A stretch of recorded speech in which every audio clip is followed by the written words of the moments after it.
Good morning students. आज हम BSc part third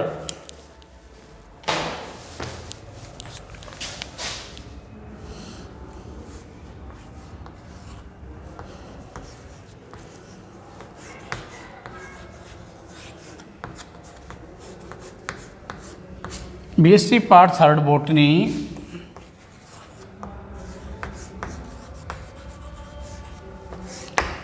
botany के अंदर जो टॉपिक पढ़ेंगे अपन, वही अपना जो पीछे चल रहा है वही है आपका जो टॉपिक है वो है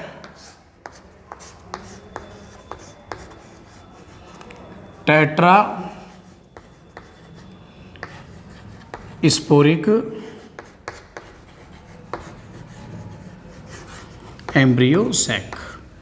इस टेट्रास्पोरिक एम्ब्रियो सैक में दो अपन ऑलरेडी पढ़ चुके हैं। एक तो पढ़ा है अपन ने एडोक्सा और दूसरा पढ़ा था अपन ने पीनिया। आज जो पढ़ना है अपन को तीसरा, वो पढ़ना है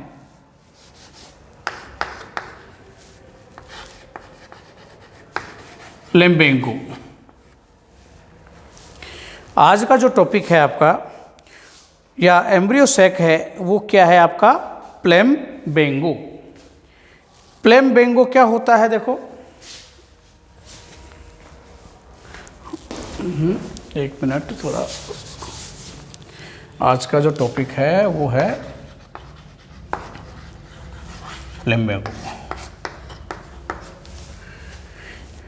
इसे अपन पढ़ेंगे तो इसके बारे में सबसे पहले इससे संबंधित कुछ जानकारियां हैं वो पढ़ लेते हैं। सबसे पहले कौन से प्लांट में इसको खोजा, उस प्लांट का नाम अपन को बताना है। नाम से ही प्लांट है तो प्लेम्बेंगो कैम्पेरिस।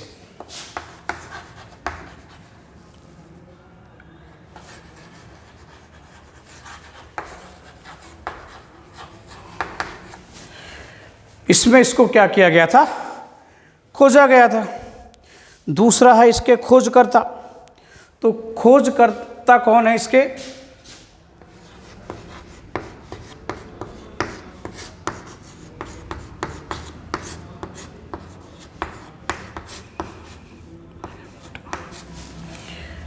हेम्ट नामक वैज्ञानिक ने इसकी क्या की थी? खोज की थी। हो गया, ये दो बात तो आपकी हैं। अब इसके बाद में देखो इसके जो कैरेक्टर्स हैं वो अपन लेते हैं, सेम उसी प्रकार से है। एक अगर ढंग से अपन पढ़ लेते हैं तो बाकी में कोई दिक्कत नहीं आती है। भाई कैसा ये टेट्रास्पोरिक है तो टेट्रास्पोरिक है, तो ये किस प्रकार का एम्ब्रियो सैक है?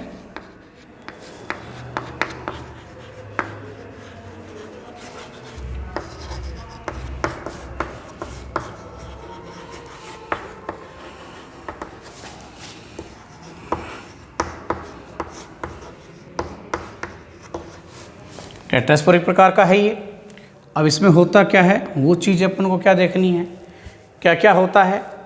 पहली बात इसका अरेंजमेंट। तो इस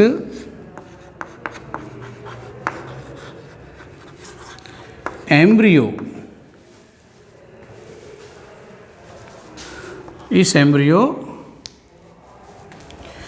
सैक में किसका जो फंक्शनल सिनोमेगास्पोर में, इस एम्ब्रियो सैक में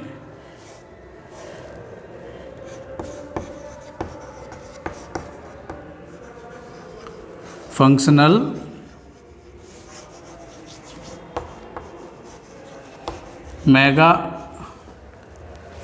मेगास्पोर का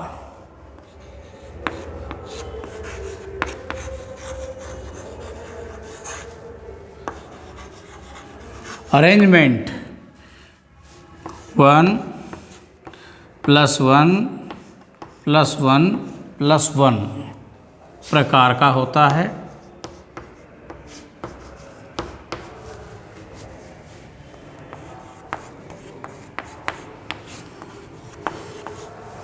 1+1+1 प्रकार अब आप अच्छी तरीके से जानते हो, बताने की कोई आवश्यकता इतनी है नहीं। ये हो गया 1+1+1 है ना, इस प्रकार की व्यवस्था ये होती है। हो गया। अब इसके बाद में समसूत्री विभाजन कितने होते हैं आपको मालूम ही है। समसूत्री विभाजन दूसरा इम्पोर्टेंट इसके अंदर कैरेक्टर है। तो समसूत्री विभाजन देखो इसमें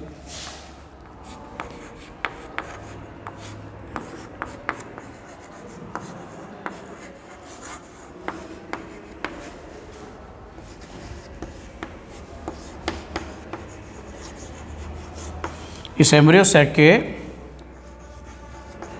डेवलपमेंट में क्या होगा, केवल एक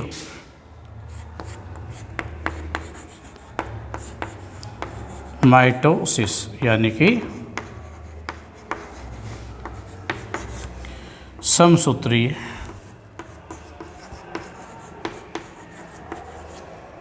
विभाजन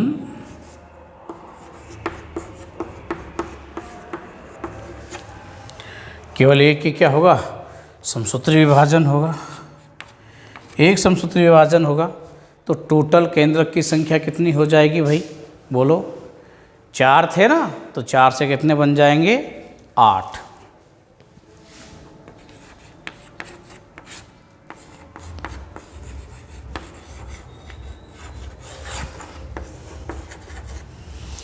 इस एम्ब्रियो सैक में कुल 8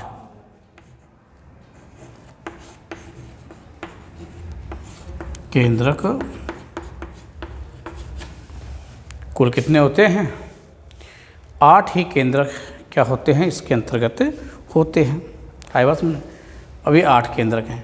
अब इन 8 केंद्रकों का किस प्रकार से अरेंजमेंट होता है वो अपन को इसके अंदर देखना है। तो देखो 8 कुल 8 केंद्रक होते हैं जो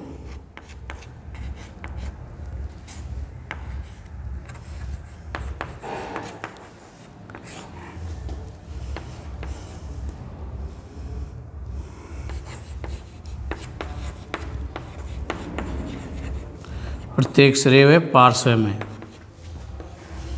2 + 2 + 2 + 2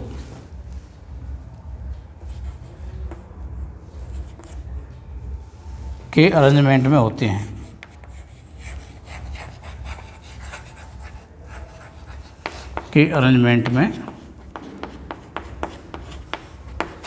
होते हैं। ये हो गया, उसके अरेंजमेंट होंगे ना, 8 का अपन बताया। अब इसके बाद में क्या होता है भाई, इनका रीअरेंजमेंट होता है।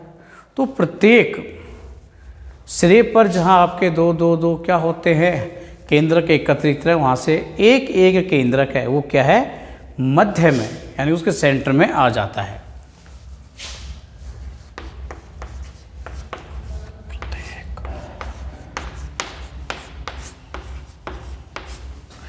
प्रत्येक सिरे पर स्थित 2 2 केंद्रकों में से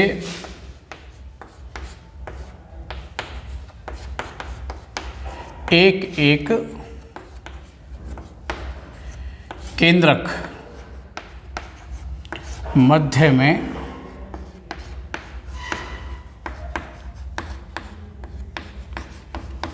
स्थानांतरित हो जाता है। मध्य में स्थानांतरित हो जाएगा। जब मध्य में स्थानांतरित हो जाएगा तो अब देखो क्या होगा, मध्य में स्थानांतरित होने के बाद में प्रत्येक सिरे पर केवल एक ही केंद्रक बचा रहेगा, या कितने बचे रहेंगे बोलिए, प्रत्येक पर केवल एक एक केंद्र का बचा रहता है।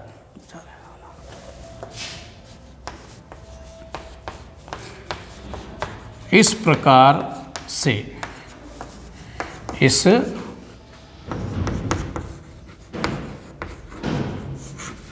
एम्ब्रियो सैक में अंत में प्रत्येक सिरे पर केवल एक एक केंद्रक स्थित, एक एक केंद्र की क्या रहेगा, स्थित रहेगा। अब यहाँ कुछ इंपॉर्टेंट बातें हैं, देखो क्या, इस एम्ब्रियो सैक में सिनर्जिड सेल का अभाव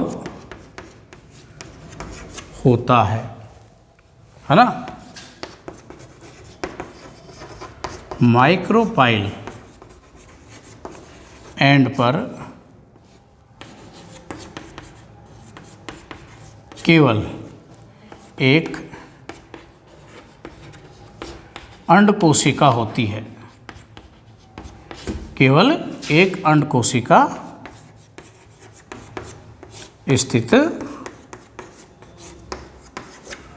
होती है, ये रहेगी। और मध्य में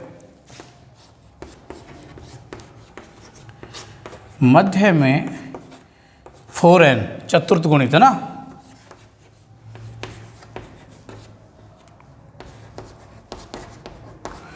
चतुर्थ गुणित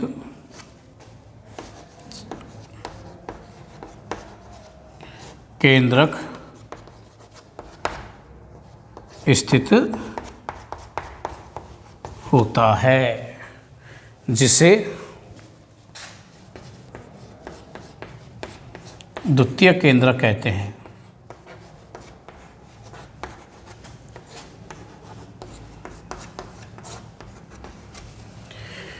ये सब कुछ होता है किसके अंदर, प्लम्बेंगो एम्ब्रियो सैक के अंदर। तो प्लम्बेंगो एम्ब्रियो सैक के अंदर क्या क्या होता है, किस प्रकार की व्यवस्थाएं हैं, वो पूरी की पूरी सारणी मैंने आपको यहाँ बनाने की कोशिश की है कि क्या क्या होता है, किस प्रकार से डेवलपमेंट है। अगर ये सारी चीज़ें अपन को क्या हैं ध्यान में है, तो हम इसी प्रकार से क्या कर सकते हैं, इसके डेवलपमेंट के डायग्राम आदि को भी आराम से समझ सकते हैं। जैसे कि हम पूर्व के अंदर पढ़ते हुए आए हैं, मोनोस्पोरिक को पढ़ा है, बायोस्पोरिक को पढ़ा है, टेट्रास्पोरिक में भी ऑलरेडी हम 2 पढ़ चुके हैं, तो ये भी इसको भी देख सकते हैं। जो मेन बातें ध्यान रखने की वो बातें आप जानते ही हो। सबसे पहला काम है भाई, टेट्रास्पोरिक है तो चारों फंक्शनल मेगास्पोरिक्स में भाग लेने वाले हैं, उनका अरेंजमेंट कैसा है, उनमें समसूत्री विभाजन कितने हो रहे हैं।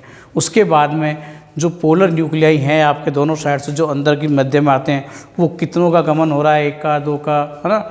वो सारी चीज़ों को अपन को क्या रखना पड़ता है, यहाँ पर ध्यान रखना पड़ता है किस प्रकार से ये, तो वो सारी चीज़ें अपन को इसके अंदर देखनी है। वो सारी की सारी समरी मैंने आपको यहाँ पर बताने की कोशिश की है।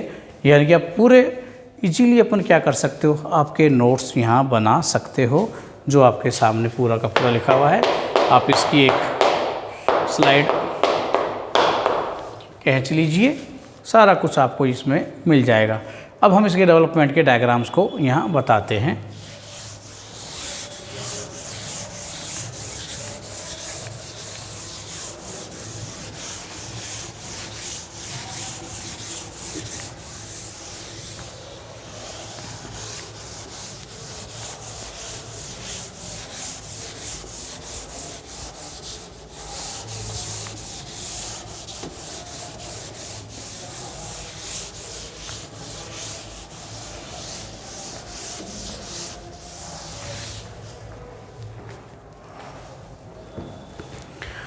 अब इसके डेवलपमेंट के बारे में बात करते हैं। तो डेवलपमेंट में सबसे पहले जो शुरुआत होती है इस एम्ब्रियो सैक की, वो प्रारंभिक जो कोशिका आपके कहाँ शुरू होती है,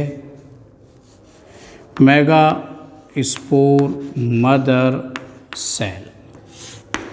टेट्रास्पोरिक की कंडीशन हम एक बार बना देते हैं, जैसे बनाते आए हैं, उसी के बाद में हम आगे का क्या करेंगे, शुरू करते हैं। तो इसके अंदर हमने देखा था कि इसके अंदर जब डिवीज़न कराते हैं, यहाँ डिवीज़न हम कौन सा कराते हैं, पहले मियोसिस होता है, यानी कि अर्धसूत्री विभाजन। 2 अर्धसूत्री विभाजन होते हैं, है ना, एक फर्स्ट और एक सेकंड, जिससे टोटल 1 से 2, 2 से 4, यानी कि आपके टोटल कितने केंद्रक अपन को इसमें प्राप्त हो जाएंगे। यहाँ पर ये अवस्था अपन को प्राप्त हो गई 1 2 3 और ये 4, ये 4 केंद्र की अवस्था हो गई। इसे हम क्या कहते हैं, सीनो मेगा स्पोर। ये क्या कहलाता है आपका, सीनो मेगा स्पोर। सीनो मेगा स्पोर क्या होता है आप जानते हो। किसी एक कोशिका के अंदर जब चारों के चारों केंद्रक स्वतंत्र रूप से रहते हैं तो सीनो मेगा स्पोर वाली कंडीशन कहलाती है। और ये जो चारों के चारों आपके क्या है, केंद्रक हैं, इन केंद्रकों को हम क्या कहते हैं, फंक्शनल मेगा स्पोर। ये क्या कहलाएंगे आपके, फंक्शनल मेगा स्पोर कहलाते हैं। चारों के चारों क्या करने वाले हैं, आगे डेवलपमेंट में भाग लेने वाले हैं। अब ये जो 4 हैं, अब इनका हम करते हैं अरेंजमेंट। आगे इनका अरेंजमेंट क्या होता है, यहाँ देखो नेक्स्ट।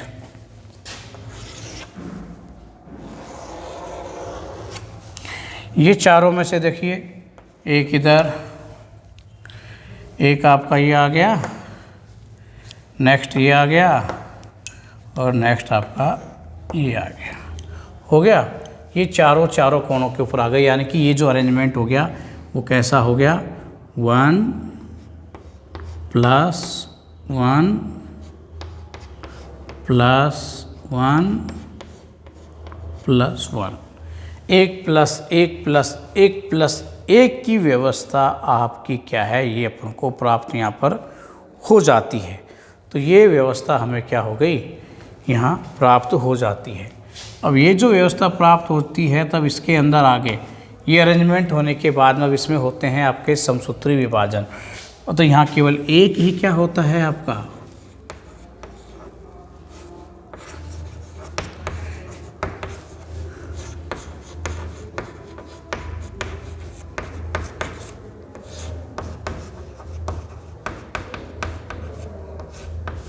एक ही विभाजन होगा इसके अंदर। जब एक विभाजन होगा तो प्रत्येक पर यहाँ एक एक एक एक है, तो एक विभाजन से क्या ये सारी सेल्स क्या हो जाएंगी, डबल हो जाएंगी। तो अगली जो अवस्था अपन को प्राप्त होती है वो किस प्रकार की प्राप्त होती है,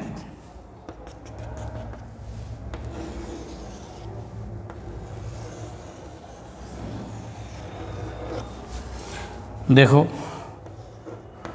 2 2, ये 2 और यहाँ भी आपके आ गए। इस प्रकार से अपने पास कितनी क्या प्राप्त हो गया, ये 8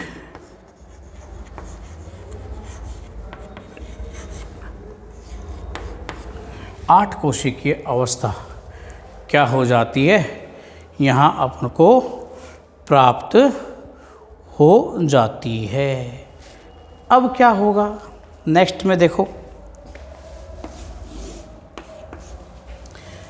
प्रत्येक सिरे से एक एक केंद्रक मध्य में स्थानांतरित हो जाता है। जो मध्य में स्थानांतरित होने वाले केंद्रक हैं उन्हें हम क्या कहते हैं, पोलर न्यूक्लियाई के नाम से जानते हैं।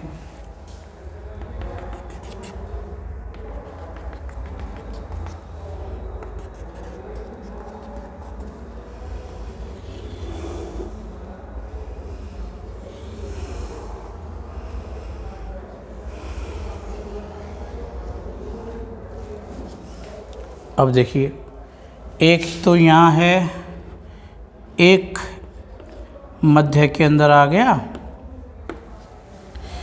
इसी प्रकार से एक आपका यहाँ है और एक कहाँ आ गया, यहाँ मध्य में आ गया। एक आपका ये रहा और एक कहाँ पहुँच गया, मध्य में आ गया। और एक आपका माइक्रोपाइल एंड पर और एक ये मध्य में आपका यहाँ पहुँच गया। इस प्रकार से आपके ये बीच में 4 केंद्रक आ गए और प्रत्येक कॉर्नर पे कितने रह गए, एक एक केंद्रक आपके ये रह जाते हैं। इन केंद्रकों को, जो कि ये मध्य केंद्र आए हैं, ये सारे केंद्रक क्या कहलाते हैं आपके, इन्हें हम कहते हैं पोलर न्यूक्लियाई। क्या कहोगे,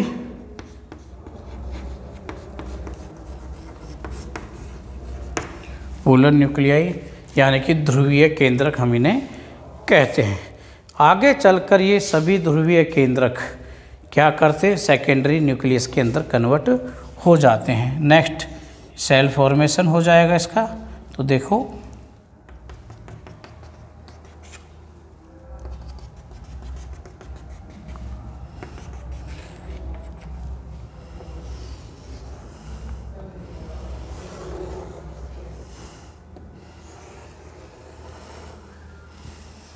प्रत्येक और एक एक कोशिका, ये एक कोशिका ये बन गई इधर, एक कोशिका यहाँ बन गई आपकी, सॉरी इधर, एक कोशिका ये बन गई, एक कोशिका ये बन गई और एक कोशिका आपकी यहाँ बन गई।